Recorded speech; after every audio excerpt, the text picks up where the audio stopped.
Yeah, thank you. We'll start over. I'm out of practice. Welcome to the Thursday, May 15th, 2025 Walnut Creek Transportation Commission meeting. I do not believe we have any commissioners that wish to attend remotely, so we'll skip to, would the secretary please take a roll call?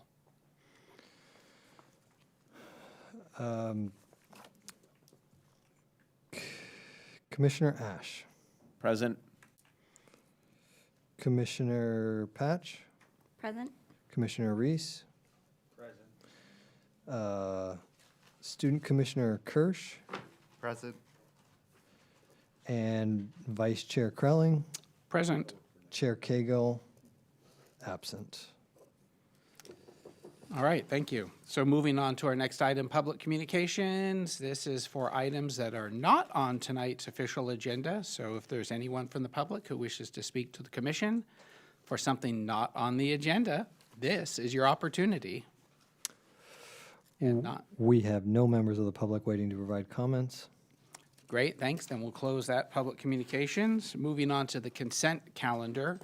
The only item is our minutes of March 20, 2025 for approval. Does anybody wish to pull that from consent for discussion?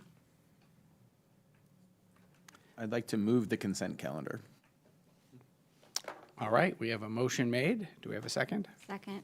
All right, motion made and seconded. Can we take a roll call vote on the consent calendar, please? Sure. Student Commissioner Kirsch. Aye. Commissioner Ash.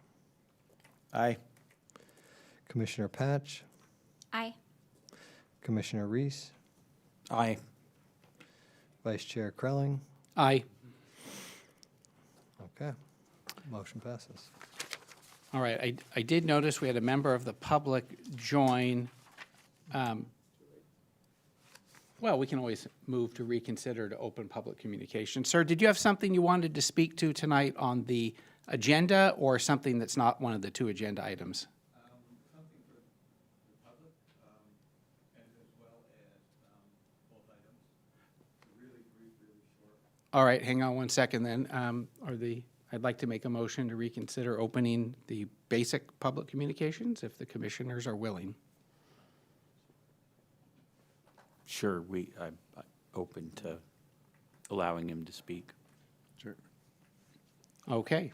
All right, sir, if you have something you want to speak to that's not one of the two agenda items, here is your opportunity.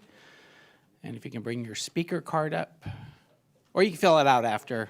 Okay, Yeah. appreciate your, Yep. And you get a whopping 2 minutes. you guys were much quicker than I thought. The public comments are just about the bicycle master plan. It's. And can you state your name for the record? Michael Vecchio, resident of Walnut Creek. Thank you. I just had really, my question about the comments is about the status of the city's bicycle master plan. And I understand you can't talk about things and make it, but I'm wondering if one of the staff members could very soon give me a name and a contact as who I can talk to get an update on where's the bike master plan. I worked for the city many years ago, and I've worked on the bike master plan. When I go online, I don't see any information as to where it is, what the status is, how it's used to help get grant funding and that type of thing. Great. So yes, you're correct. We can't actually discuss it as an item because it wasn't on the agenda, but I'm hoping one of our staff members, they're happy to meet you outside and answer those questions for you. All right, thank you, and we'll close the general public comment once again, and thank you for the commissioners for your generosity there. All right, so we did the consent calendar. Moving on to our consideration items. So item A, Bike to Wherever Day 2025. I believe we're getting a staff update. Do we have the presentation?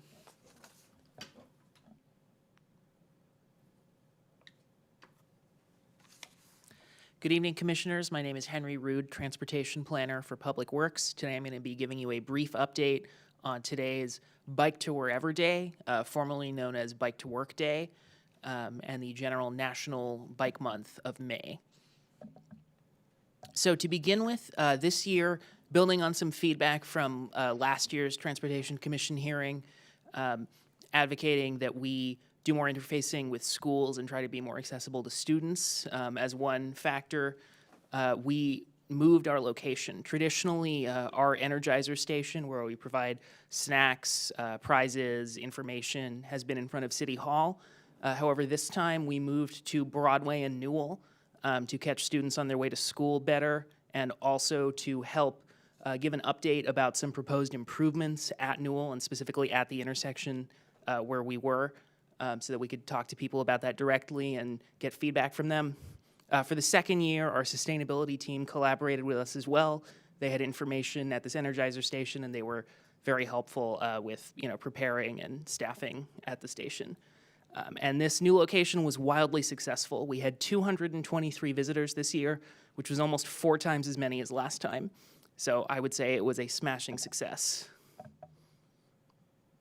And here's a picture of the group bike ride from City Hall. Because we were not at City Hall, for city staff and other people around, we organized a group bike ride at lunchtime. So everyone biked over to the station to, log in who biked to work. And here's a nice picture. So staff is seeking the Transportation Commission's thoughts and insights. Last year, we were able to build some great improvements out of those and other considerations. So we would like to hear, what do you think we can do to make Bike Month 2026 even better? And there are some, potential questions to go over there about what you'd like to see at next year's Energizer station and any organizations that would be a good fit for collaboration. Thank you. Great, thank you very much. So let's start with Commissioner questions, if any. Why don't we start with Commissioner Reese? Questions, not comments. I know. Thank you. Could you talk about what was at the Energizer station this year, and could you share a little bit about what was popular and not so popular? And do you have samples for us to try? We had mainly, so 511 Contra Costa is the organization that kind of helps all of the Energizer stations. So we got our usual supplies from them with bike lights, bells, and then we also had, and pins. We also had stickers, poppy seeds. The snacks were mainly fruit. We had a lot of oranges and bananas, some granola bars. I think some of them may be upstairs still, if you are sincere about looking to sample the wares.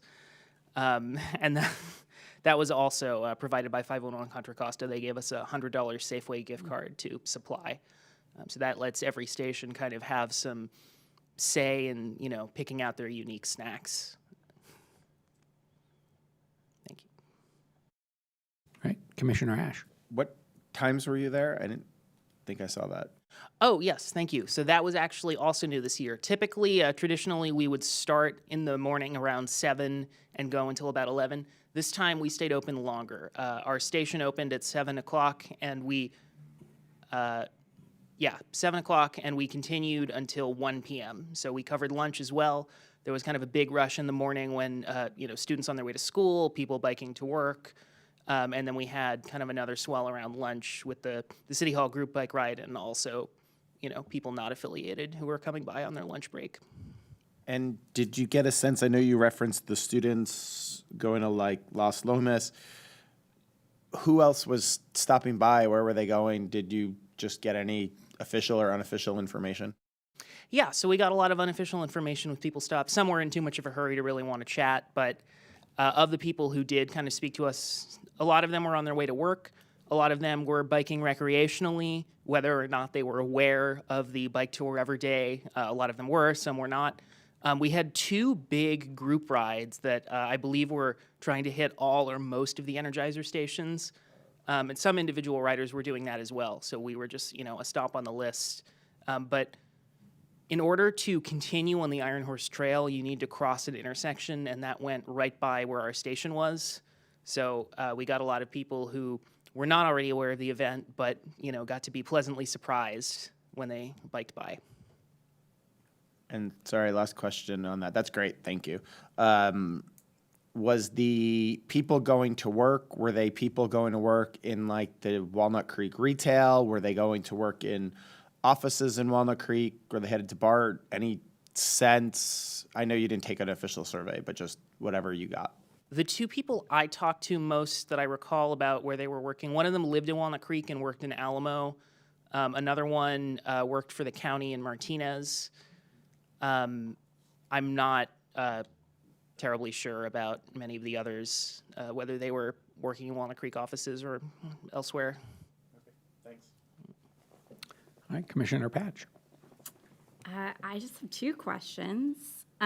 You mentioned that you were able to talk to people about the changes coming to that area. Were there a lot of people who were interested, or was that kind of a small group? No, that was a lot of people. Yeah, in fact, we had some people even ignore the snacks so that they could just jump straight into talking about it. That's the benefit of targeting events like these. We're improving that intersection, improving the Iron Horse Trail crossing on Newell. There we are right there. There are the people who use it most, who are going through, who are most affected by it. So they were pretty interested, as it turned out. Awesome. And then, rough estimate, what was the ratio of students? Because you said that there was more. But was it- Yes, there were a lot more. The total fraction wasn't super large, mostly just because most students didn't have time. They were rushing to school, so we saw a lot of them go by who didn't have time to stop. And I would say of the students that came by, it was maybe a quarter who could stop and grab a snack or talk with us. They were not as interested in the intersection improvements, which I know must come as a shock. Thanks. All right. Student Commissioner Kirsch. No questions. All right, thank you. Just a couple questions. I originally was going to ask, what other alternate locations could we use in the future in other parts of Walnut Creek, but realizing that people are going through the Iron Horse Trail, it probably limits. Was there somebody else that might have been up near, kind of by the Pleasant Hill BART, that end of Walnut Creek? That maybe somebody else was manning, because I know the Iron Horse Trail kind of goes right up through there. I am not positive about that, but typically there's always an Energizer station at both BARTs. Okay. Yeah, so that's usually the case. Okay, yeah, because I'm not thinking there may be many other places between that would make sense. And then this is if anything stands out for you or our other esteemed staff that were there, feedback from people who came by. I was just going to ask, what's maybe the best piece of feedback you got and maybe the worst piece of feedback you got, if you can even remember any of that stuff. I was less involved with the outreach about the intersection and roadway improvements, which is probably where the most useful, actionable feedback did come in. Brianna, if you'd like to speak on that a bit. Yeah, so Brianna Byrne, Associate Traffic Engineer. Like Henry mentioned, it was overwhelmingly positive for that Newell corridor and that diagonal crossing that we have as part of that project. Some of the feedback was about time, so maybe add that to the kind of on the harder side to hear. But otherwise, it was all positive, absolutely positive. Great, thank you. All right, then we will move to public comment for this agenda item. We have one member of the public who'd like to provide comment. Michael Vecchio from City of Walnut Creek. I'm always thrilled when the city does an event like this. I worked for the city from 2000, 2008, and we started bike energizer stations back then, and I'm really thrilled that there's so many people participating, especially it's a great location to do that too. If you go to Bike East Bay, you can see a map of all the Energizer Station locations, and usually they would have one at the intersection of the Iron Horse Trail and the Contra Costa Canal Trail. As far as getting information about where people are going and why and this and that, it would be a great opportunity to work with East Bay Regional Parks District, City of Walnut Creek, and the other cities in the county to actually go out there and do surveys. I know they've been done in the past, and it's always helpful to get an idea of where people are coming from, where they're going, and that type of thing. But otherwise, like I said, I'm really happy to see it being so successful. Thank you. Great, thanks. Did we get your speaker card last I time? have the 3 of them. I'll give them at the I end. think you only need to give one. I think we'll be Well, I fine. already got 3 sort of filled out. Okay, so. we'll take them then. Thank you. All right, we'll close public comment on this item, and we will now move to commissioner comments. So we'll go with Commissioner Reese again. I think you should rotate it. It'd be more fun that way. So yeah, I mean, I know that Bike to Anywhere Day, it's pretty exciting, and there's a lot of people, and it gets more popular every year. It's great. I guess there's a balance that needs to be made, but I'll go ahead and mention 2 items that I think would be nice to have if there's personnel and that can handle it. One of those is back in the day when I was riding from East Walnut Creek and Concord area into downtown Walnut Creek, I always used the canal trail. And so it was always nice to see an Energizer station at the intersection of the canal trail and the Iron Horse Trail. Although I would say out of those 2, they're very different rides. You get a very different group of riders at the 2 stations, and that might be why it would be interesting to have them at both. And then that leads to the second question or comment is that you're passing multiple Energizer stations, so I could see that it would be somewhat annoying to take a survey at every single station. But I think it would be very interesting if we could have survey information to start to understand where people are riding from. That can help us in our master planning for the bicycle network. It can help us in the general plan when we get involved in that. To have that information, and it's a good way to capture people that don't ride every day, people that want to ride, and so they pick that day. I'm going to be a rider today, and knowing what their origin destination is, what kind of routing they're taking, can be really beneficial because it's those riders that we want to capture and turn them into more frequent riders, not just Bike to Anywhere Day riders.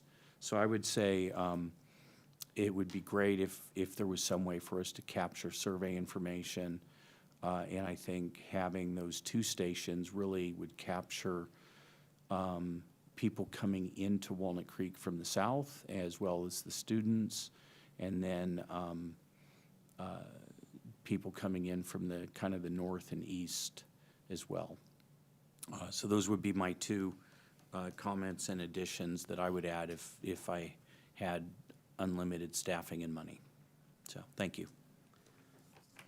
And we'll take up your suggestion. I'm going to mix it up. I had one more very important piece for next year. I think, Commissioner Ash would really appreciate some French fries from Burger King. And bike lights for the entire commission. All right, how about let's go with Student Commissioner Kirsch. I think having the Energizer station at this location was a good idea because obviously we could attract more students. And I actually walked by it on my way to school. So, yeah, I think it's good to attract like a diverse group of riders. So, yeah. Right, Commissioner Patch. That's confusing.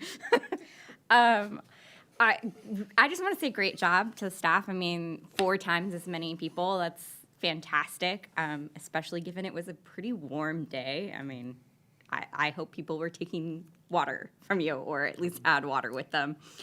I loved that you chose a location where we're actually making changes because I think that's a great way to get community feedback from people who are going to be directly impacted. So while I also agree the Canal Iron Horse Trail intersection is a good way to get both of those trails, next year I definitely have a location where we're continuing to make improvements so that we can continue that community outreach and involvement. I'm really excited that, like you said, about a quarter were students. Great job, because that was one of the things that I felt we were missing last time. So good to know that high school students are biking to school. Sorry they didn't stop and speak to you as much. Maybe you can just like toss candy at them next year. No, don't do that. Don't toss candy. And then I think in terms of like getting feedback, I'm wondering if there's any coordination across the different energizing stations to do a survey. So maybe if people are making those stops, you don't keep asking the same questions, and then folks can share the information across participants. So you get some of that information, but you're not asking the same 5 questions if they do stop. Thanks. Commissioner Ash. Well, it's about time.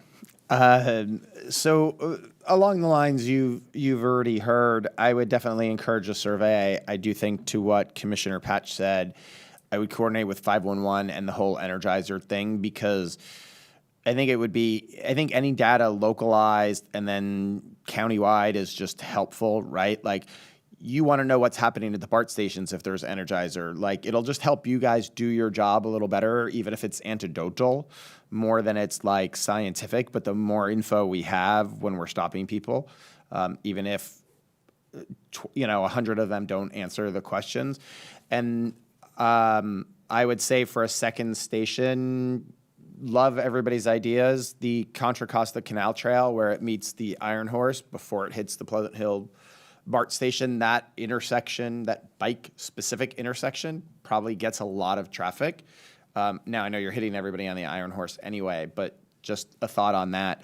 And then I didn't know if there's anybody who specifically actually takes, like, have we ever thought about any youth commissioners maybe volunteering on a school morning to collect data from student bikers? Like, I know going to Northgate and Foothill, there's 3 different places where they cross Ignacio. Some go through the tunnel on the Ignacio Trail. Some go at Oak Grove, and a lot go on Via Monte. But and there's a ton on electric scooters and things, but I would love to know, like, what is the number? How does that relate to the percentage? And I think that would just be good data to have, because it goes to managing Ignacio. And also that Oak Grove in particular intersection, which I know is one of the busiest intersections in the county. So just some feedback if there's any way to get that at some point. It doesn't have to be on this bike to whatever day. That could be at any good school day, right, at a good spring. I think we have further comments from Commissioner Reese. Of course you do, sorry. We welcome them. Without food? No, it's not, but it's a compliment. Commissioner Ash, you'd mentioned electric scooters going to the high school, and it just rang a bell for me in that it would be really great if we understood how many electric devices are being used in future years. That's something that the Trail Committee is constantly complaining about regarding electric scooters, electric bikes, and mixing with pedestrians and regular bicycles. And it just occurred to me that connection, and so thank you. And I think that would be a great piece of information to start collecting. I would actually add to that, I think a majority of at least the middle schoolers are on electric something. They are not pedaling or pushing, they are hitting the gas. Not gas, as it were. Well, electric, yeah. Electrons? Along those lines, if you do something to investigate that, make sure you have street locations, because I think there's a fair amount of people who ride them on the streets because they're aware it's dangerous to ride where the pedestrians with dogs are walking. That's a great point about the dogs. I got everybody, right? I would first congratulate you for figuring out the sweet spot of a location I mean, getting 4 times attendance from one year to the next is a phenomenal stat, no matter what the event is. So that's awesome. Maybe something to think about to incent survey participation is maybe you can have a few little grand prizes, and a short survey strip could be, and people would have to put their name and email or something, and it goes into a drawing, and then, you know, the next day you can pick a few winners. And maybe, because we're talking about bicycles, maybe you go to places like Encina Cycles and ask them if they're willing to sponsor, like, here's a gift card for a free tire change or something on the bicycle, or maintenance. But I think that's great. And then the other thing, we were talking about schools. So we have obviously a lot of schools in Walnut Creek that kids are biking to. I was a bike to school sort of kid. I very much enjoyed that. And yes, I see all the electric scooters and everything, but maybe the venue for hitting all the schools to both educate and get information, it's not going to be these Energizer stations. You know, perhaps a commissioner or a couple commissioners and staff, or a couple staff, could go to some of the high schools, possibly get on one of their assembly agendas to talk about, you know, encourage cycling, benefits, talk about safe cycling, let the kids ask questions or express their frustrations they have trying to, if they already cycle to work. So that's just an opportunity for outreach, I think. And those are my comments. So I think we are done with this agenda item. All right, so moving on to the next agenda item, which I believe is community input on the curbside management plan. So I believe we have a staff presentation.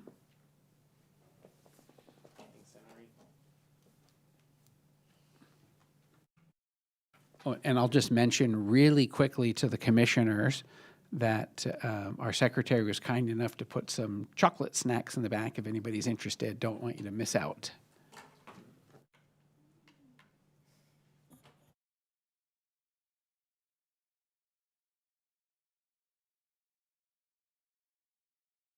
Okay, good evening, commissioners. Again, my name is Brianna Byrne. I'm Associate Traffic Engineer here at the city. And tonight I'll be presenting the second update on our curb management plan. So tonight's discussion, we're going to be kicking it off with very high-level goal, timeline, and project overview. And this is really just for any viewers that missed that first one. We're not going to do as much of a deep dive. So we are going to look at existing data findings and then really kick into the identified stakeholders that we've talked to and the feedback that we've received from them so far. So project goals and background. We received about $200,000 from MTC, Metropolitan Transportation Commission, to study the downtown parking demand and create a curb management policy plan. So going into this, we wanted it to be data-driven and focus on optimizing the curb space for the many users that need it. So we have listed here parking, loading, pedestrian, bicycle, placemaking, accessibility, safety, and equity. And really the work, this data-driven work, builds upon the city's Rethinking Mobility Plan, which came out several years ago. And in that plan, we have, I have 4 bullets here. So the goal, we have a stated goal of 85% utilization for on-street parking and garage parking. So what this means is, this is really the industry sweet spot where on any given block face, say there's 10 parking spaces, one's open. And so if there's someone who really needs to pull in or is willing to pay that rates at that curb, they can get in space very easily. It cuts down congestion and people circling the block and kind of that friction that can happen if people can't find spaces. And then 3 strategies here. So improve parking and curb management signage, evaluate zone and demand-based pricing options, and consider municipal garage pricing and demand. So note here, while we are looking at the curb, which is in the street, Obviously, parking on the curb goes hand in hand with how our garages are operating. So timeline-wise, we started the parking data collection in fall of '24, and several months been analyzing the data in our existing policies. We came to you all in March at the March 25th Transportation Commission meeting, and we really did a big data dive into the data of our existing conditions and general curb management, different options, and how the city currently implements several strategies. So tonight, I'm going to be covering feedback that we've received from our stakeholders, their challenges, and kind of desires for what they want to see downtown. And then looking out towards July and September, either one or two more additional meetings where we'll bring, either another update or really get into that draft plan and policies, with our end goal being late 2025 to get this to council. So kicking off the discussion, so what is curb space in the realm of what we're talking about? So this is the area where you would usually see a parked car, bus stops, travel lanes, loading zones for alternative modes. It could be bike lanes. It could be extra sidewalk that's extended, or extra curb that's extended into the roadway to give a pedestrian better visibility at crossings. It could be parklets. It could be outdoor dining. From the management perspective, it's organizing all these uses and balancing them, through kind of industry standards and then also community goals. So, and we're seeking to find the balance among these users. So 85 percentile goal here, and we have a picture of some bicycle parking downtown, transit, and then very active pedestrian crossing downtown. The study area that we're looking at as part of this project is definitely the larger downtown area. So area A, that green area, that's what users generally consider the downtown area. It's what we think of as the core. It's where we have a lot of attractions and demand for parking, which makes sense why we also have a lot of parking garages. So included as part of this study, we have the Lusher Garage. This is a city garage. It's right by our Lusher Center. We have the Library Garage. This is underneath the library. At the Broadway Garage, this is off of Cypress on Broadway. And then the Locust Street Garage, this is just north of Mount Diablo. And partnering with the Broadway Plaza, so there's two Broadway garages. So the Broadway Plaza, there's two that they oversee, and there's one on Main Street and one on Broadway. So that's area A. Area B is what we, consider North Downtown. It's right by BART. There's a lot of dealerships, a lot of office space. And then the blue area, area C, mix of residential as well as some commercial. So for this full area, we did data collection in October and what we're calling typical conditions. So 9 a.m. to 9 p.m. on a weekday and a weekend. We had drivers with license plate readers circle the downtown and just collect user information about where people are parking and for how long. And then staff continued this effort in December for several more days, so getting quite a lot of data about how our curb is being used. And a quick overview, so these are typical conditions, what we're calling typical conditions. So on street, on a weekday, we had 88%. So this is over that stated goal and kind of where we need to start thinking about additional curb management strategies. So at that same time, at that same peak in our garages, we were only seeing 57% occupancy. So there's some need for a balance here. And then looking to the weekend, that area A, that downtown, it dropped to about 82%, a good spot. But similar story, the garages were not as impacted as, say, our streets. And then just a very quick note here, not all garages are utilized quite the same. So Locust, in this typical condition, reached 100%. The Main Street garage, which is one of the Broadway Plaza garages, also got over that 85%.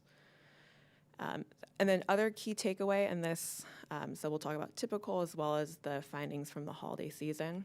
So where we saw over this 85% in October on a typical weekday, typical weekend, it was on street in Area A, and then the Broadway Plaza, Main Street garage, and then our Locust garage. And then during the holiday peak season, where we saw this over 85%, on street Area A, Locust, Lesher, and the Broadway Plaza garages. Looking at parking duration, Area A, on street, people generally stayed 1 to 2 hours. And then if they were in one of those garages, more like 3 hours. And Area B and C, those outlying areas, around 3 hours as well. And then another key finding from the data summary takeaway was there is clearly a demand for the city's monthly parking pass program. Okay, so getting into the stakeholder engagement, we took all the information that we had presented to you all in that meeting 1 and brought it to our stakeholders. So the list of stakeholders that we identified, it's similar to what you saw last presentation, but then we also incorporated the addition of soliciting information from the youth. So our general public, we've expanded to include the Youth Commission. That's our way of trying to engage. And then additional tabling at public events. So reading down the full list, we have the Parking Enterprise Fund Group, parking enforcement officers, our economic development team, Walnut Creek Downtown, County Connection, bicycle and pedestrian advisory groups, and then that general public aspect.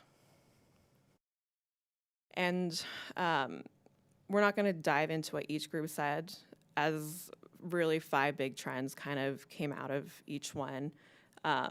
And they were street parking, loading and curbside pickup concerns, parking for employees, wayfinding, and then this pedestrian and bicycle space.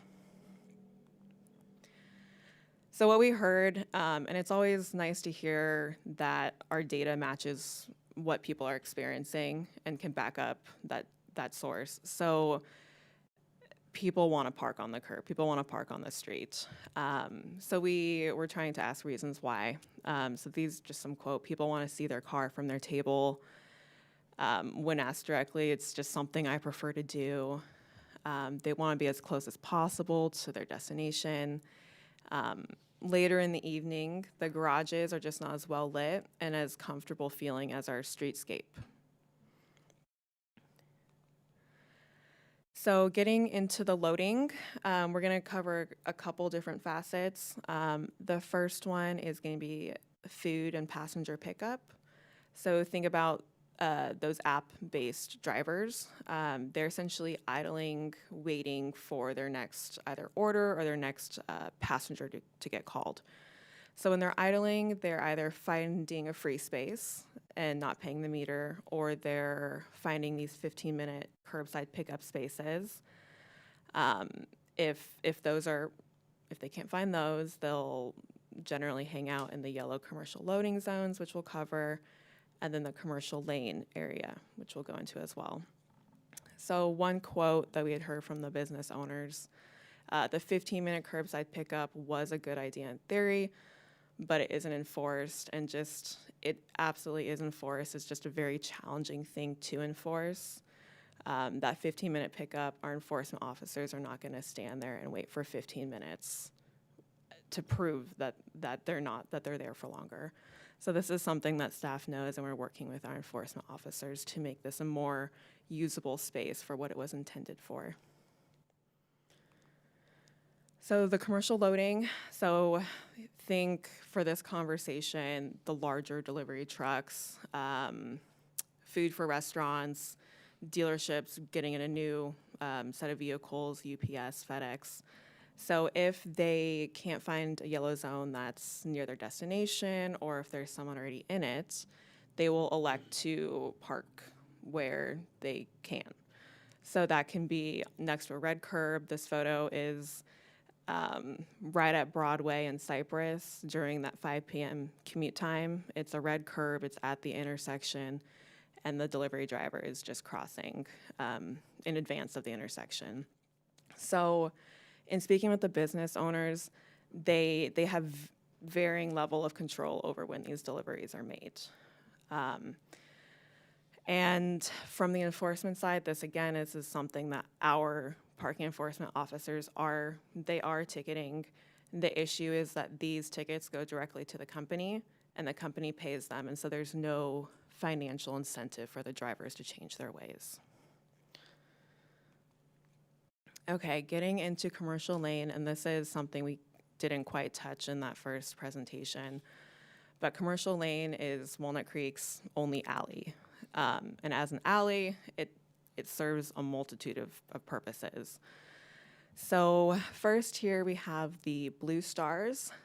One of these is a city-managed lot, and the other 3 are privately operated metered lots. So each one you have direct access from commercial lane. And to clarify, this is commercial lane between Civic and Bonanza. So the little green circles are tenant parking spaces. So it's spaces right behind the building.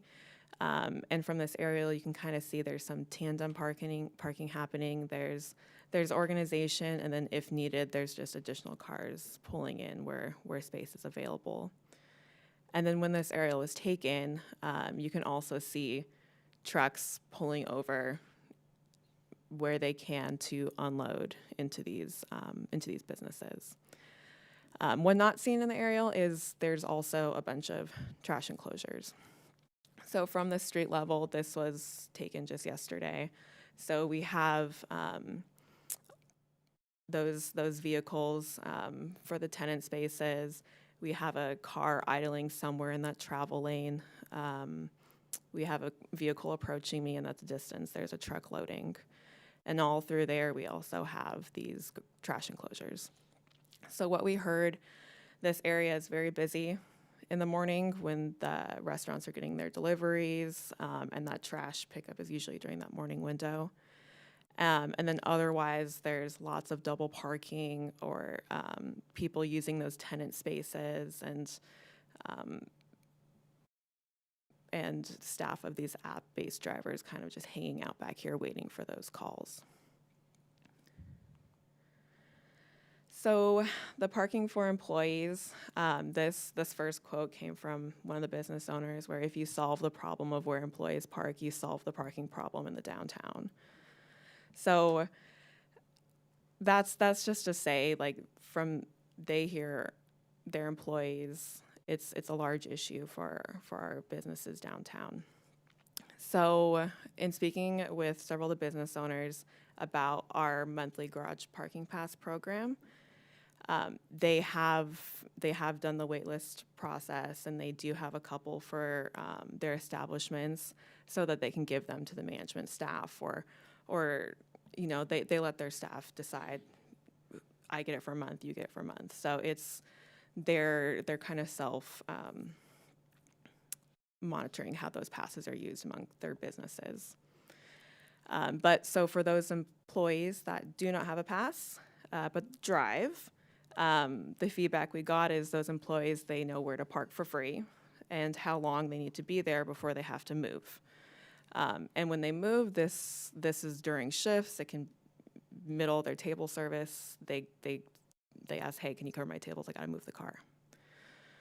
So, and then the feedback that we got for the employees that use e-scooters, this is actually in line with kind of what we heard from that first presentation. It's a very popular form of travel for a lot of our restaurant staff. And the issue that they were having is where to store them on site. And so, you know, workers come in the morning, they would load them into the dining room, but then the dining room space is needed. So they had an issue of where to put them in the hallway, can't put it in the kitchen. So it just became, again, something else that our business owners had to manage. Another thing was wayfinding. So one of the garage locations that we had mentioned was the library garage. We heard on multiple occasions that stakeholders didn't know this garage existed. So another thing we heard, there is a desire to have a central location with parking information. This was more of a general statement. It could have been physical, it could have been online, but just somewhere that users can find all this information.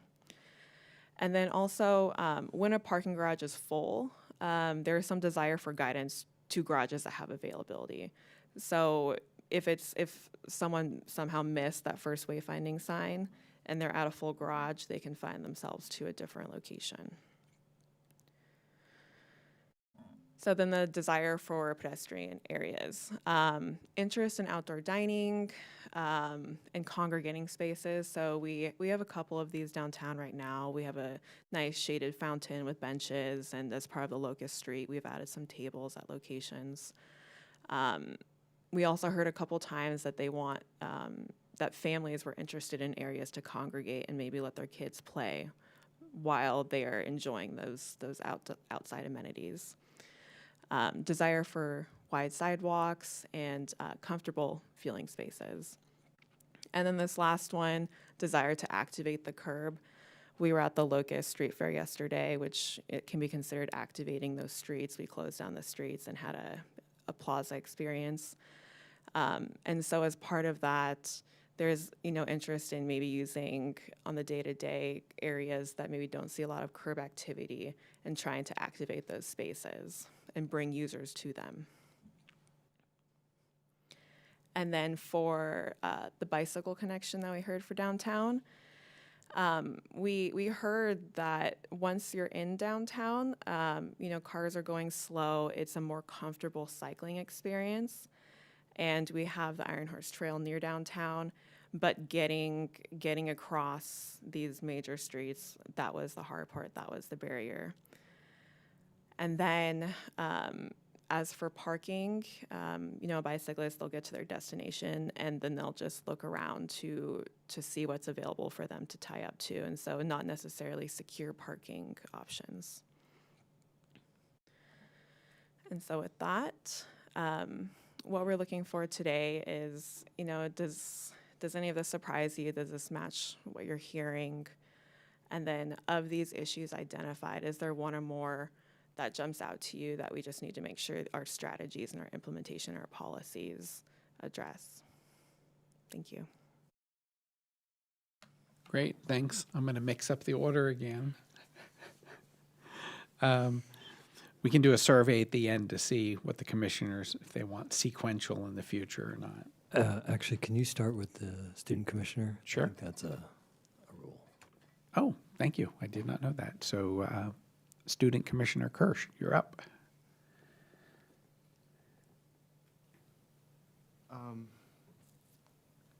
I think, so for the 15-minute curbside pickup, are you working on a way to enforce it? I know it's hard to enforce, but are there any strategies or ideas? Yeah, so the issue that we're coming across is not a common or there's many agencies having this issue. And so one way that other agencies have looked at this is shrinking down that window to maybe 5 minutes. They've reworded their Muni code to say actively loading. And so that's just one way. If someone's just sitting in their car waiting, they're not actively loading. So there's, those are a couple options that we've talked about and some success that other agencies have had with this issue. Thank you. All right, Commissioner Patch.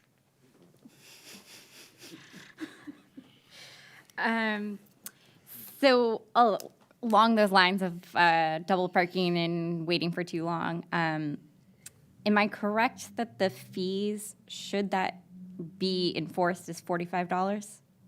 Oh, for unpaid meter? Yeah, or like a ticket for double parking or something like that. Last I heard, I believe so. $45 for a fee? Okay, We will- let's just say it is. I feel like it is. When you were talking to the parking enforcement team, did it come up about increasing that fee at all, especially if it's going to companies that have large budgets?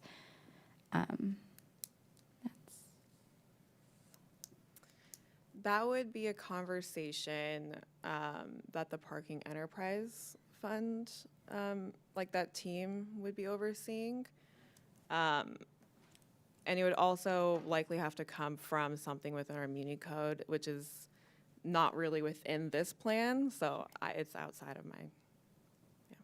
Totally fair. And then has staff ever considered working with an app like Parking Hero or something to coordinate and tell people where parking spots are? I know they usually do that with private entities, but. Yeah, so within the Rethinking Mobility Plan, there was that like investigate dynamic parking and some of those technologies. When you go into like reserving a parking space, there is some infrastructure that is needed, like that changeable sign that says this is reserved for, this person. So that's just like that much more infrastructure. We've also kind of investigated a couple that are just completely app-based, and that's less about reserving and more about being able to pay and kind of find spaces. Yeah, so it's something we've looked into. All right, thanks. Commissioner Ash.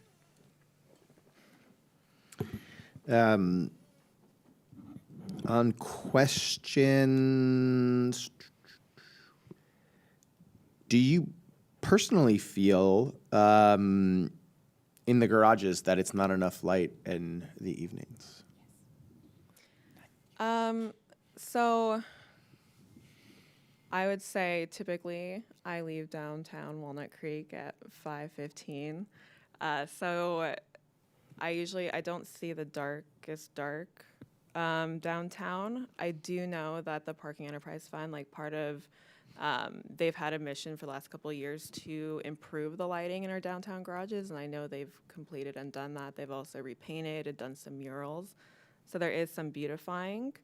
Me personally, I am not here that late that often, so I cannot speak to that. Who runs that committee?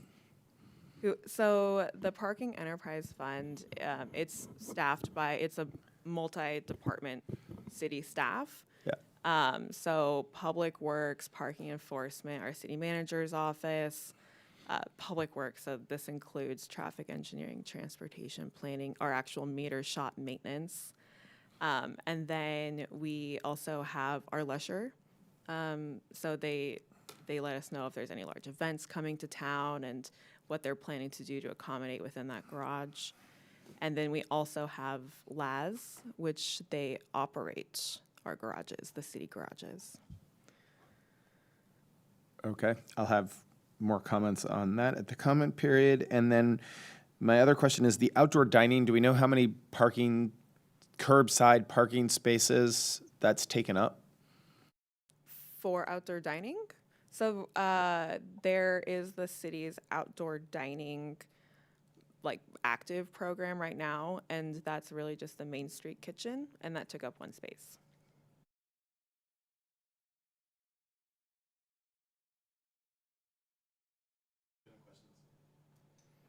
Thank you, Commissioner Reese. Thought you were going to skip me. Never. So a couple questions.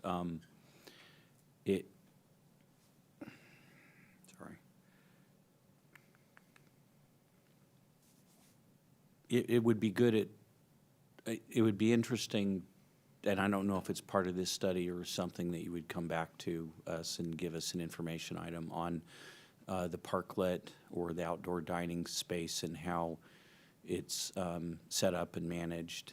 I think that might be interesting information for us, and to understand some ideas about how much when you mentioned one space at the one restaurant, Main Street Kitchen, but conceptually, if we were to convert information on if we were to convert spaces, how many spaces as a ratio would that be to the total downtown? And just some information about that, because it seems like we ask questions about this, but we don't really, I don't feel personally knowledgeable about that. So it would be helpful to just have that as an information item. That's sort of a question. There's a question mark at the end of it. It's, on the, you made the comment, or you said that people feel comfortable riding when they're in the core of downtown because it's slower traffic. And I thought I heard you say that you were looking at connections. Can you share what kind of connections where you're looking at connections at this point to the main trail system? Oh, I think, You can say you don't know yet, too. That's okay. yeah, I guess when looking at connections, it's more of, so we have our North Broadway Road Diet. That's one that we've successfully acquired funds for. Within our North Downtown Specific Plan, I believe there's a couple off of Pine Street as well. I guess that's east-west. Lincoln might be in there. So within our planning documents, there are some identified to kind of try to break that barrier into downtown. Okay. Yeah, Trinity Ave, Oakland Avenue.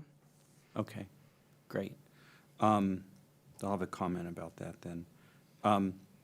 When you talked about your different spaces, different types of parking, and you might have even had a slide on it. I didn't hear, and maybe I missed it.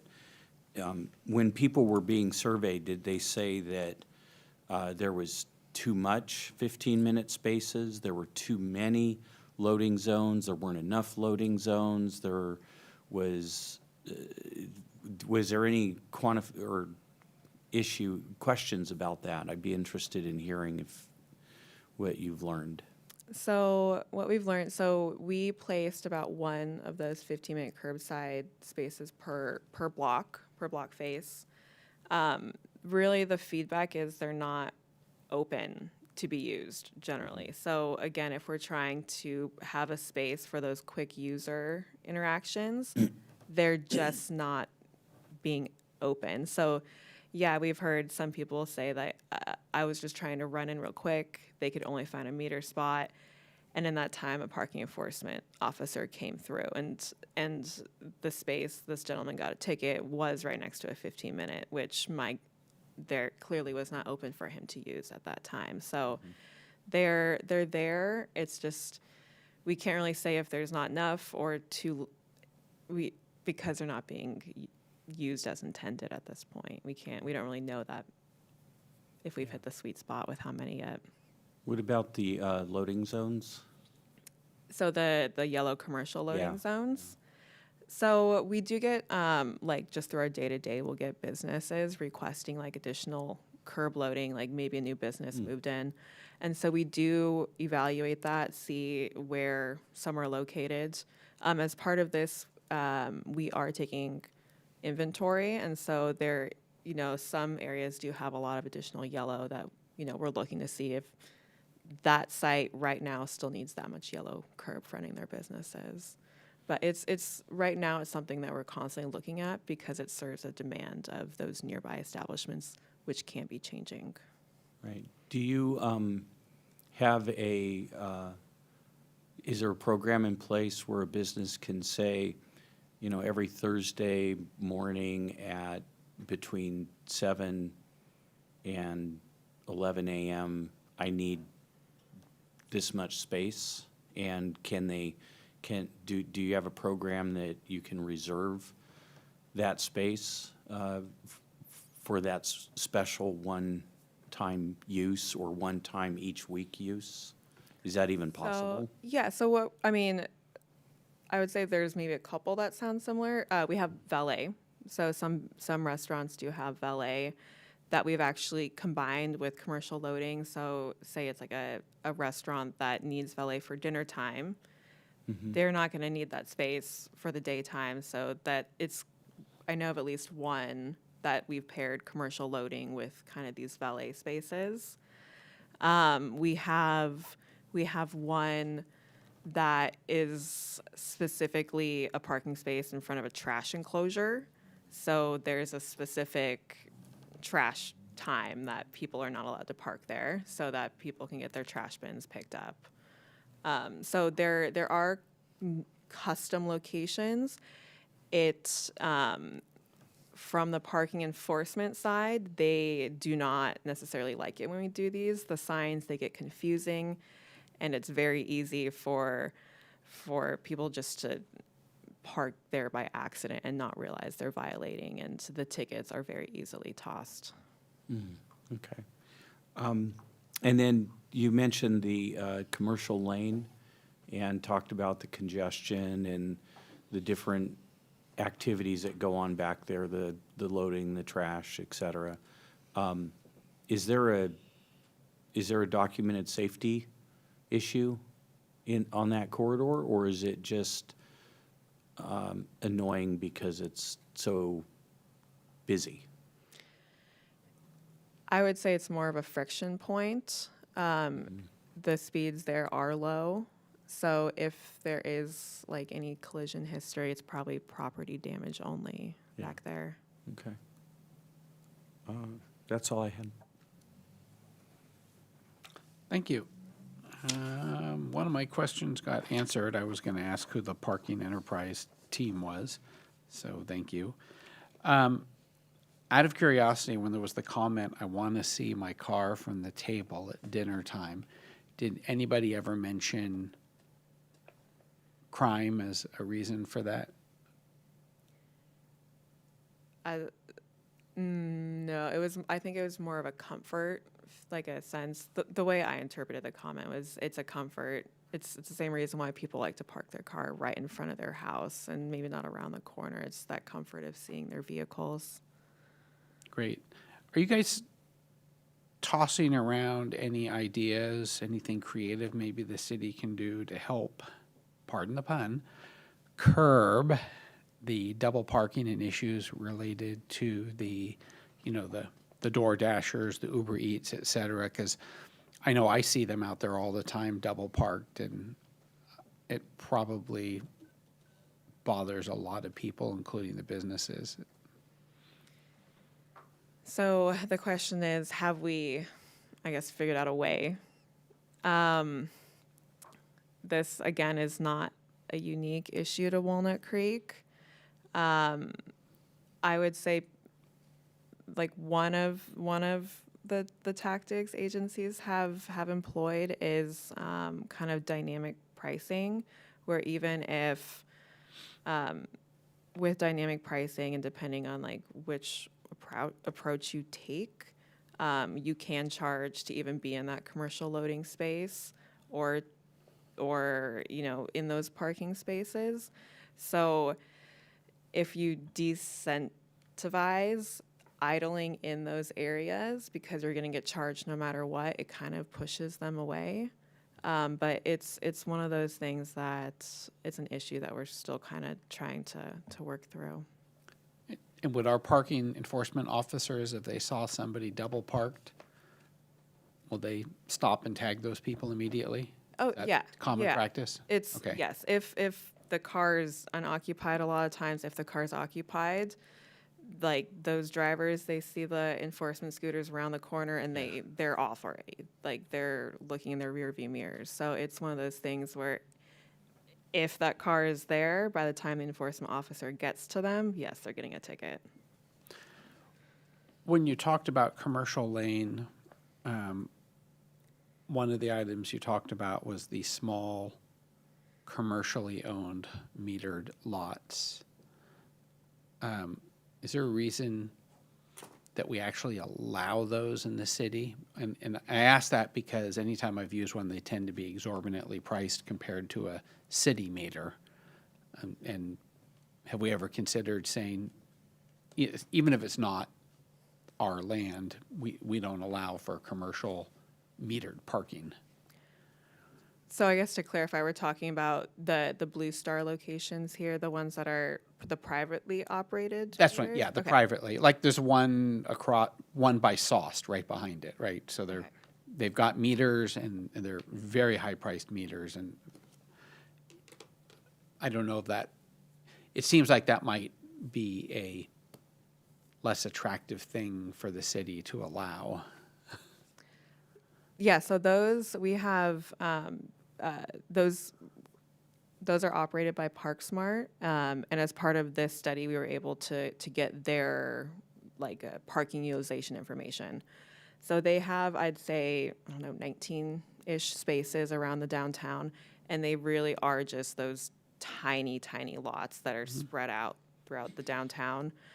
As for the history, I know there's some agreement on the, as far as I'm aware, some agreement on the rate at the time of that ParkSmart took over that. So maybe just something to think about in our future planning. Like as a city, we don't allow private metering. And then my last question is, so someone else asked a question about the parklets and how many parking spaces have been taken up, and I believe the answer was 1. So corollary question, do you happen to know either the number or the percentage of street spots that were willing to give up as a part of the parklet plan? So what I will say is, from the curb management perspective, it is about trying to reach that balance, and that's a balance that we don't really know yet.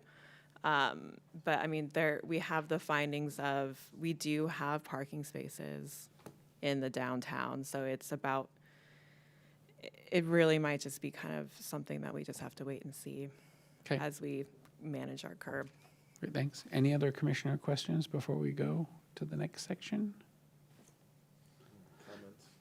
Yep. All right, then we will open up public communication for the current topic. We have one member of the public waiting to provide comments.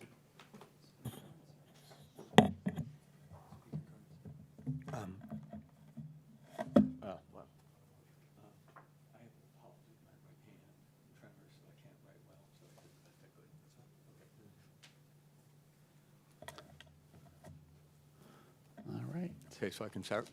Yes, sir. Okay. Hit the timer. Well, these studies are always important because you need data, you need information to decide what to do, and it's a balancing act that is really hard for everybody.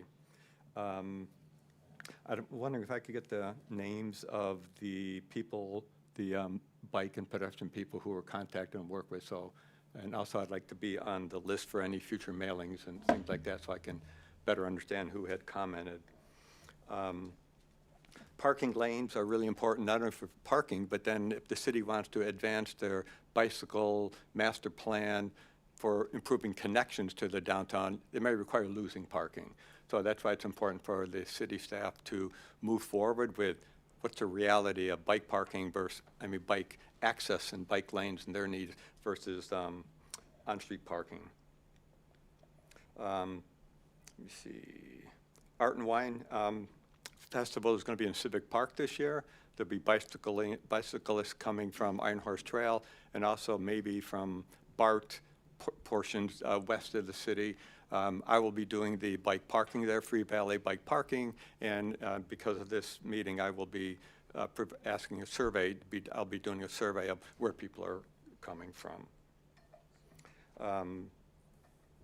Also, were bicycles counted that parked in downtown? I'd like to know about that. Electric bikes, I've been doing valet bike parking at the Walnut Festival and Art and Wine Festival for the last many years. And electric bike parking is now at about 25–30%, depending.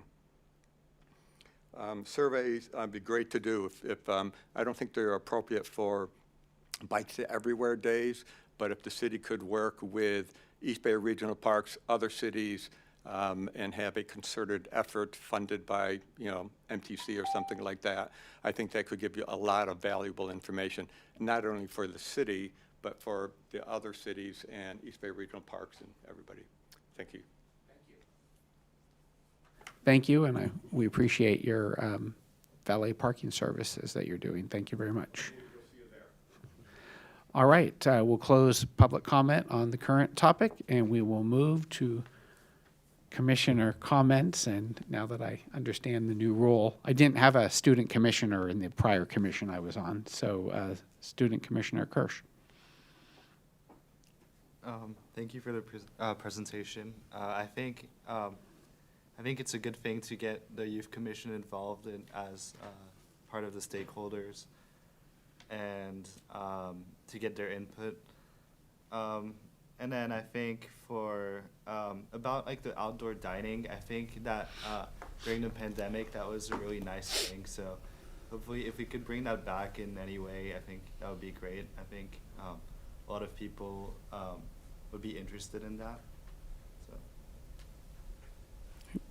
Commissioner Reese. Thank you. Great presentation. I saw a lot of stuff from last time, and I was thinking I wouldn't have too many comments, but sorry. I think this slide, whoops, that slide right there, it reminded me during the presentation and after the private lots, and one of the challenges that cities have with parking, in San Francisco has this problem in the Marina District, or I don't know if they still do, but they used to. And that's that parking is free on Sunday. And so every space is full. You try to go to a restaurant or visit friends or family, you can't find a parking space on Sunday because they're all free. And therefore, there's no parking available. And my concern about not allowing businesses to charge for parking means that if it's free, then I'll just park there instead of parking on the street or in the garage or anywhere else. And so they'll be full. And then I'll speak a little bit to my libertarian bent. The parking lots are not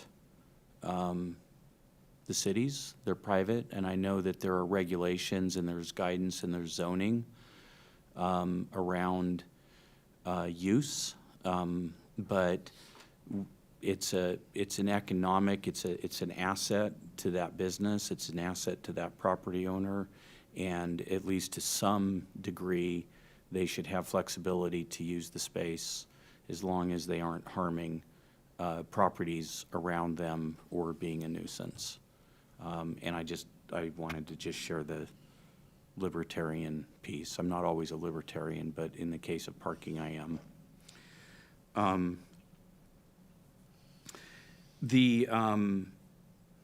Some thoughts that came to mind as I was listening to everything is for example, the issue of the 15-minute parking. I agree it's long. It seems long to me, at least. Sometimes I have parked there and not realized it because the signage in this, it wasn't bold enough. Maybe having some greater coloration. One of the images you had in the slide deck had actually the parking space had a big 15-minute on the ground. I don't know if you do that on the streets or not. Maybe you do, and I just parked right over it. But I got out of my car and almost hit the sign that was in front of realized, oh, I'm in the wrong, I shouldn't be here. I got back in my car and moved and had to park somewhere else, but it happens. One option you have, I think, is to have parking meters, and I believe you could set your parking meters so when you put the nickel in or the dime in, it gives you 5 minutes, or it has an adjustment, so that first 10 cents or 5 cents gets you the 5 or 10 minutes, and then you put in a quarter and you only get 5 more minutes because that's the standard parking rate. And then that way the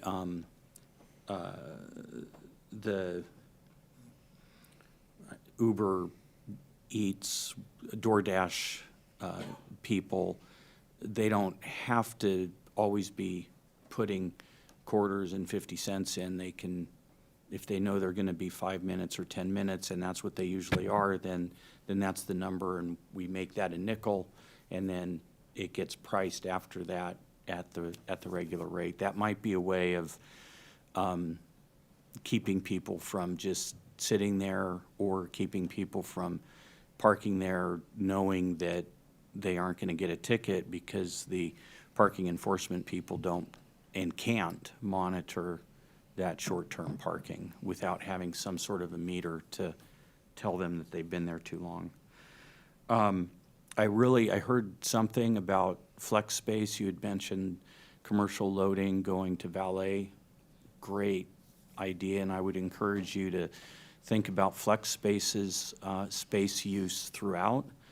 You can make use of flex space potentially in the morning. I know we don't start charging for parking until 10 a.m., but maybe there's something from 10 to 11 that might help the businesses. And then in the evening, having those commercial yellow zones become passenger or valet, I think those are really out of the box thinking, I think, and kind of a best practice of utilizing the space. The connections, I would encourage, this is sort of I would encourage us to have something in here about making the bike connections to the trails, just, or I don't know when we're going to do the bike master plan again, but starting to understand where those are. And I would encourage them to be, as drivers, we like grid systems, right? We like to be able to drive and get near to where we're going and then turn and go into the community. But we don't do that for bicyclists. For bicyclists, we say, well, you're coming to downtown and we'll give you this one corridor that connects you to the entire downtown that you can use, that's safe and really nice, but we're not going to give you any other ones. I like that Walnut Creek is taking a different approach and saying, okay, well, downtown is long going from south to north, and so maybe we need 3 connections from the trail to downtown in order to be able to get, as a cyclist, a little closer. And then with that, I'd like to see more information on bike parking supply and demand. I know that it's not technically curb management per se, but if we're trying to get people to come to downtown and park, people that have bikes are also parkers. They're parking, and it would be good to know and understand how the bike parking is being utilized as well. I bring that up because some cities will actually convert a parking space to motor vehicle parking space to a bike parking because there is demand for bike parking in that particular area that outweighs the ability to provide the bike parking on the sidewalk or on the side streets or something. And so they'll actually take away a parking space because the parking space could be used by, 7 bicyclists, say.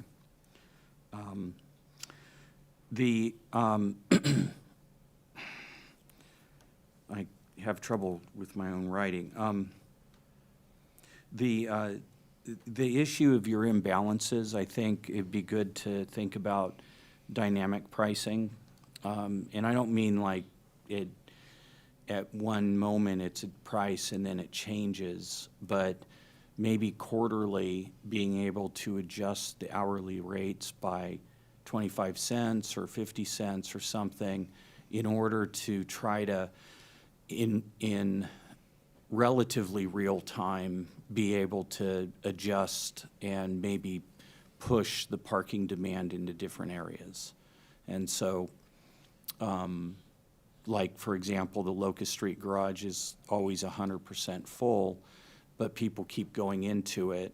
Well, maybe if we had a dynamic way for you to adjust parking on a quarterly or 6-month basis, you could say, well, the pricing's not working in Locust. We have too many cars trying to get in there, so we're going to have the authority to bump up the parking without having to come back to, I guess it's the Transportation Commission that makes that decision. I think providing some flexibility to the city so that you can make those adjustments would be a good management strategy. I mentioned this at the last meeting, but the monthly parking, I think the employees really do need parking, and having them pay market rate parking is tough for a lot of employees in downtown. And if you look to the west of downtown, that street parking is not being utilized very well. And so the blue zone, it's not being utilized very well. And so could you provide monthly parking for employees in a zone? And so they can park in the blue zone and you can give out extra passes. But in the green zone, we try to retire the passes because we want our customers and the people that are going to spend money in downtown to park in the green zone, and we want the workers to be in the periphery because the workers are long-term. They're there all day or well into the evening, and the people that are coming to downtown to spend money are only here for, depending on what they're doing, an hour or two. Then I don't know if you would be able to do this, but I find it interesting that the 2 parking garages on Locust Street have such divergent occupancies, even though they're within walking distance, they're just close. And so I don't know, and I don't know the industry well enough to know if you could charge more in one garage than the other, and that users would understand that and then adjust. We do that with on-street parking and parking garages. We raise the on-street price in order to make it more financially and to provide a financial incentive to park in the garages. I don't know if we could do that on a garage basis, but that's a thought. And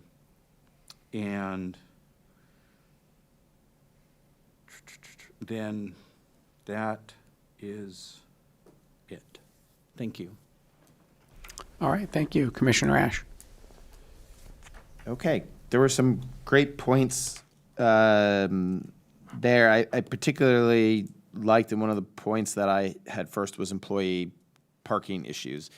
It's, if you go to the chamber, if you go to downtown Walnut Creek, they often talk about it's a problem that's really impacting recruiting the workforce here. This is like a sexy place to work, but then people will leave after like a month or two because they're like, whoa, I'm paying for parking all day. Like I could go work in the Veranda or Bishop Ranches City Center and things like that. So I actually like the idea of taking some of those, that blue zone or maybe part of the orange, and offering it like, hey, we could sell you a monthly pass to this and you could park at a meter and do that. I know that's easier said than done, but I would suggest staff to do that. So I really liked picking up on that as an issue. Yeah, I will agree the private meters are expensive, but maybe there's just maybe the compromise is just some way they get a bright sticker that says this is triple the price, but park here anyway. I don't know what the sticker would say. Not that, but it is very expensive, and so I do note that, but I also know that if they go away, then those spaces will get utilized or work. So people will stay all day or whatever. That won't be good either. So I'm okay keeping them there. I just, personally want to avoid them and I don't think I know what the difference is, right? Like, maybe I do because I'm sitting up here, but like my wife doesn't, right? And because she's not exposed to that info. A meter is a meter. So maybe there's a way we could designate that. I would encourage the parking enterprise fund to organize a parking walkthrough with the police department sector commander who covers this. And there should be it's great that there's all these updates to the lighting and stuff, but I want the cops to go through and have their eyes. If you get the sector commander and maybe Sergeant Hobbs, who's in charge of operations, to go through it and just give their eyes, in the evenings, is it safe? Don't forget, in the winter, right, it's dark out a lot sooner than it is now. And so, that should just not be a concern. Anybody getting physically assaulted or worse in any of our garages, none of us just want that. And if that could be fixed with a little bit of electricity, that would be green and clean. That would be great. Just improved quality of lights is so much better these days. And that could also be tied into a lot of law enforcement tools. So I would encourage that to be there. I would encourage you kind of said there was a whole lot that the Parking Enterprise Fund had done in the last year at looking at some of this and having some conversations. I would love them to come present to this group who they are, what they do, what they've come to as these resolutions in the past year, 3 years post-COVID. I think that would be great. I think you might have mentioned this, or it was in some of the questions from our acting chair, that the ticketing price, that I wouldn't change the price on the overdue meters or people at the meters, but some things that I caught is, yes, we could charge more for certain companies that are specific delivery drivers that are doing that. I would also say in those 15-minute zones, I would point out, I think it used to be hard to see them. Now I think the new signage is better because I know they were redone in the last few months. But I would do some sort of dynamic pricing on those as well, because there's no reason those are totally free if they're a food vendor doing it. And there's ways that you could set it up to charge their account. If they go into SFO or Oakland Airport, those drivers have to pay an extra fee. I mean, it gets charged to the customer, that's fine, right? So it just, I think we should limit that free spot, especially if there's clearly this problem where somebody's taking a nap in it or something.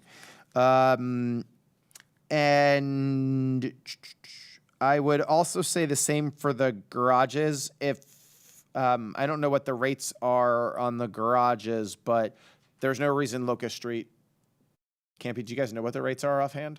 Are they the same in every garage? Yes, they're the same in every city garage. Yeah, so I think that would be an action item I would love to see in front of this committee. I think that's actually, we do have that. That's the one actual power we have, statutory power we have, is to raise rates. I would consider, if it's back on information, raising the Locust Street garage fees if we think that will help alleviate some of that congestion at that garage. But I want to see it tied to our goal of the 85% parking and some recommendations for that before I would agree to do that. But I'd love to see that, and I would consider that motion. Awesome. That was what I had, so thanks. Commissioner Patch. Okay.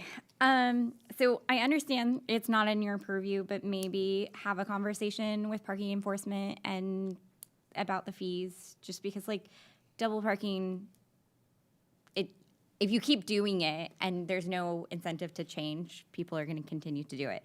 And to make a holistic approach to things, if this is causing us problems with curb management, then like that's a conversation that should be had, especially given that the city is looking at its budget right now. And that might actually help increase our funds. The bike parking obviously is needed, and not to sound like a broken record, it's hard to find the bike parking, so we need to prioritize wayfinding for where those parking things are. I don't know why words just left my brain. Also, in terms of scooters, really excited that there's a lot of employees that use scooters to get to their work. And I think the cages that are by BART work really well for scooters because you can actually like fit them in. So maybe some of the bike parking can be those full size cages as opposed to just something you put a U-lock on. And those can easily fit in some of the unused spaces in garages or in those like weird, I know you have a picture of like a bike in a spot on here on this little area that couldn't fit a car. You could put those little cages, and the bike link cards work really well for those. Would love to see that. In terms of pricing, I know we talked about this a little bit last time. If people are only using Zone A for 1 to 2 hours, like maybe the pricing needs to be adjusted so it's not that 3-hour limitation, or it like increases in cost when it gets from 2 to 3 hours to encourage turnover. I also love the idea of putting meters at the 15-minute zones because I don't think anybody should just be sitting there. There are places that you can have free parking for an hour. So if they really are just sitting there waiting for their next order to come in, they could go linger in those garages and not the 15-minute spots. I also think 15 minutes is too long, but if we're already having a difficulty enforcing that because parking enforcement officers aren't doing loops that are within 15 minutes, which I'm assuming they're not, I don't see that it really is going to help us to lower that time zone, right? Because you'd have to redo all of the signs and all of the paintwork that you've done. So I'm not sure that's a great use of our budget. I would want to know more about how often the parking enforcement officers are circling, like how long that circle takes for them to notice if somebody's there for longer than the 15 minutes. I'm also going to contradict my other commissioners a little bit on the employee pricing at parking. I understand it's a business issue, but the harder it is to park in the city, the more people use public transit and scooters and bikes. So there's a reason why if you work in Oakland, you don't usually drive your car, right? Like you use BART when you can because it's really expensive to park in Oakland and not every business gives employees parking. So I do like the idea of at least creating an employee zone in less used areas to leave the more in-demand spots for people who are coming and spending money. Maybe those could be along the free shuttle routes so that they're not driving to downtown but to the outskirts if they are driving. It would also get them kind of used to maybe thinking about taking BART and then taking the free shuttle to the BART station. Also increasing bike parking and scooter parking, I think will help with that a little bit because it'll discourage people from driving to their work here. And then I have a slightly off-topic comment, but I really want to make it. Can you go to the map that has the stars and circles? I really appreciate this. This is the most accessible map that I've seen from the city because it uses shapes and not colors alone. And I just wanted to say that because yay, digital accessibility. Thank you.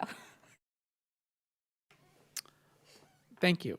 I'm fairly light on comments. My fellow commissioners had a lot of really good comments, so I really appreciate that. I do want to add, I was thrilled that my comment on the private meters garnered some feedback from the other commissioners. And so a clarification is, because based upon your feedback, I think you interpreted that I thought the spot should be free, and I actually wasn't advocating for free. I was advocating more for either the city operating the meters and or at least setting the rates so that there's still metered spots, but Commissioner Ash's wife doesn't accidentally put her credit card in there and pay $24 to park. So thank you for your points on that, because that If you're watching, honey, I love you. that helped me think to clarify it, so I appreciate that. Can we go back to the slide that shows the stakeholders? I think it was really in the beginning. Might have been slide 1 or close to slide 1. Okay. On the general public includes youth commission and tabling at public events. I probably should have asked the question in the question phase, but I'll go ahead and ask was there some sort of survey or something we did? How did we get basic general public comment, if I might ask? Yeah, so for the Locust Street Festival last night, it was like a dot activity is what we call it. So we gave them 2 sets of questions. One of them was like, what goals resonate with you for downtown? So first one, is it easy to find parking? We had a bike one, we had a ped one, we had a transit, sustainability, economic vitality for the downtown. So yeah, it was curb management and tying in with the council's priorities. And so that was a goal question. And then we also had like, what features do you like seeing around downtown? And so it was really similar, but it was, do you like bike lanes? Do you like parking? Do you like, again, those same options? And we haven't, with all the activity today, we haven't quite had a chance to digest like how everything broke down. But what people like to see really clustered, and it was where those goals kind of separated. So what they like seeing is really similar, and maybe why they like seeing it is a little different. Got it. If we're going to get any more public input on this, or if we're going to do something like this in the future, I might suggest some sort of advertised online survey, because I think it'd be really good to get not just Walnut Creek citizenry's input as users of downtown, but we have a lot of towns around us that people flock up here. We're sort of the jewel of the East Bay, so even though they have nice smaller downtowns, people like to come up here. Be interesting to see, if a Danville resident said, yeah, I want to have dinner in downtown Walnut Creek, but parking's so hard, I'm just going to eat in Danville. Or be kind of interesting to get that kind of data if possible. That's actually a big issue. It comes up in a lot of meetings in multiple ways, and there is a theme at their city council where they actively make fun of Walnut Creek, and they advertise themselves as the anti-Walnut Creek come and eat in Danville, where it's free parking. And you will find that where people from 98% of this county and 20% of Alameda County come shopping in Walnut Creek for most of their shopping, people in Danville will go south because of what is perceived, at least, as a parking situation. Got it. So you're right. It's not theory. It's actively talked about and promoted down there as different. Come do business there. It's free parking. San Ramon promotes it too. That's I think that's really good feedback, and I appreciate that. I think that's on point. I know we're very highly desirable, because I've seen an article that was talking about why restaurants are flocking to downtown Walnut Creek, because I think they said we have 6+ million shopping visitors a year. It was a pretty impressive number. But I think what you're saying sort of resonates with things I've thought about or I've heard as well. I think the number's higher than that, but yeah, you're Yeah, it's a big number. Yeah. Okay, thank you for that. And then one other comment, when we were talking about Commercial Avenue and or one alley and the double parking and stuff like that, that one seems like a pretty easy one to enforce, right? Send the parking officers down there, every morning for an hour or half an hour, and they probably can find lots of violators and make some revenue, and hopefully people stop doing that if they're repeat offenders, because it's self-contained as opposed to the myriad of parking spots throughout all of downtown. So that's just something I thought about when you were talking about that. Further comments, Commissioner Patch? Sorry, I thought of one more comment. The parking lot light and safety issue might be a good thing for our newly created safety subcommittee just to have a conversation about. As a single female who walks around by myself often, I can relate to that comment. And while I understand it's not totally up to us to determine that, it might be a good conversation to continue to have. Great. Any further comments? Yes, Commissioner Reese. Yeah, I'd forgotten, you had made a comment during your presentation that it's hard to change the Muni code, and so maybe we don't do that. And I would encourage you, as part of this, it can be recommendations. We don't have to say this is what we're going to do, but we can say these are the changes that we think need to be made in order to better manage our resources and our assets. So I would just suggest that your recommendations, I think, can and should go beyond just what you guys have been doing in previous years. Take advantage of setting the stage for even bike connections. Use this as an opportunity to start to set that stage. Otherwise, when we do a general plan or we do the bike master plan,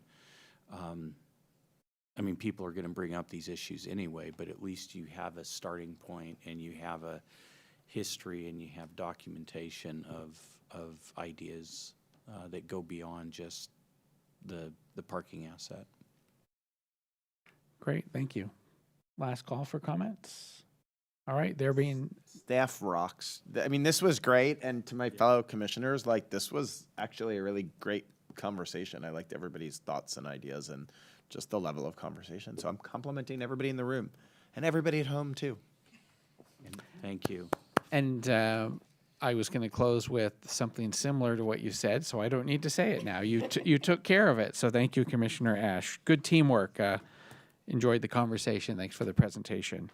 Okay, so the next agenda item is, do we have any commissioner reports on activities or anything else? We'll just go down the line. Student Commissioner Kirsch? No.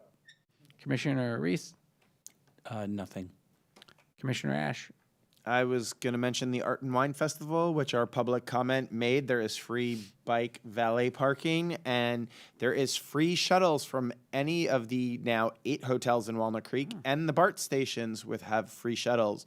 So easy to get to. First time it's downtown and not at Heather Farms due to the construction. So, yeah. Are you aware if some of the other shuttles that existed? So I'm up in the Northgate area, and we used to have a shuttle kind of up near the Safeway, one of those parking Out of the lots. executive park. Yeah. That's now moved to the BART in the hotels. Okay, thank you. Commissioner Patch? Nothing from me. So I have a suggestion for a future agenda item based in part on a comment/question I received from a member of the public actually today. So there are those yellow borders being put around traffic signals.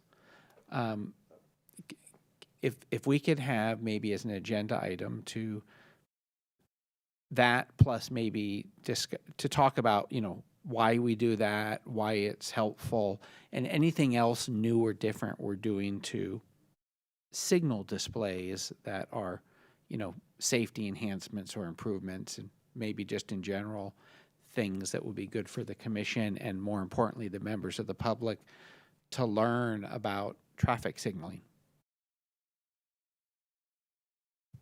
And that's my only item. Do we have any reports from staff? Yeah, we have a few. First, so Ignacio Valley Road has seen some base repairs. So essentially just between San Carlos and all the way up to city limit up the hill past Oak Grove, we've made base repairs to the pavement, essentially digging out where the pavement has failed and replacing it. And then that preps us for the work next year where we're going to repave Oak Grove to city limit up the hill. But as part of that, we've made some striping and some delineation improvements. This is based on the LRSP data, the local road safety plan that you've all seen, and the collision history. So there's some clear demarcations of the lane lines, trying to prevent side swipes and that sort of thing. And then we also have some slip lane changes so that the right turn free lanes encourage people to slow down, be aware of bike or pedestrian activity that's there. Today we had a great staff bike ride down to the bike station that Brianna organized, and we're thankful for the police department to help us with the escort with the motorcycles in the front and back. So that was very handy. And I guess lastly is next week is Public Works Week, and we're excited to celebrate that. And we have a couple events throughout the week. So just FYI. Thank you. And where might we find a list of the Public Works celebratory events? I don't know. I think it's mostly internal staff stuff, but Okay. it is Public Works Week. Okay, nationwide. great. All right, well, hopefully they do them proud. All right, well, then our last item of the evening, everyone's favorite. We are adjourned.